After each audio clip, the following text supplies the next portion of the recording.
অপু বিশ্বাস নাম্বারটা আসছে আপু রাত 3টা 3:30 দিকে। রাত 3টা। রাইট। ও মাই গড।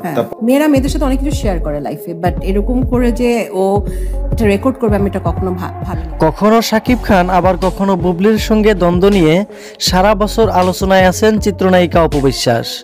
এসবের মাঝে নতুন ঝড় তুলেছে গান বাংলার চেয়ারম্যান ফারজানা মুন্নি এবং চিত্রনায়িকা অপু বিশ্বাসের কথোপকথনের একটি অডিও রেকর্ড ভাইরাল নিয়ে। সম্প্রতি এক সাক্ষাৎকারে সেই ফোনালাপ প্রসঙ্গে মুখ খুলেছেন ফারজানা মুন্নি, যেখানে সরাসরি জানিয়েছেন অপু বিশ্বাস তার অনুমতি না নিয়েই কলটি রেকর্ড করেছেন। তখন তিনি মানসিকভাবে স্বাভাবিকভাবে অবস্থায় ছিলেন না। এই ঘটনার পর গতকাল বুধবার মধ্যরাতে সামাজিক যোগাযোগ মাধ্যমে ইঙ্গিতপূর্ণ পোস্ট দিয়েছেন অপু বিশ্বাস, যেখানে তিনটি বাক্য কাউকে উদ্দেশ্য করে লিখেছেন তিনি, জানিয়ে কৌতূহলী হয়ে উঠেছেন নেটিজেনেরা।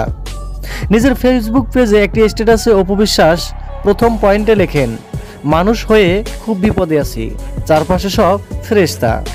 দ্বিতীয় পয়েন্টে খানিকটা ব্যঙ্গ করে তিনি লিখেছেন, এতদিন আমার আবেগ কাজ করেছে, বিবেক কাজ করেনি। তৃতীয় পয়েন্টে লেখেন, স্ক্রিপ্টটা অনেক দুর্বল। স্ট্যাটাসটির মন্তব্য ঘরে একজন লিখেছেন, আবার নতুন কিছু ঘটার সম্ভাবনা দেখতে পাচ্ছি। আরেকজন লিখেছেন, ধৈর্য রাখুন, সবাই আপনাকে ঠকালেও মহান আল্লাহ পাক আপনাকে কোনো দিনও ঠকাবেন না ইনশাআল্লাহ।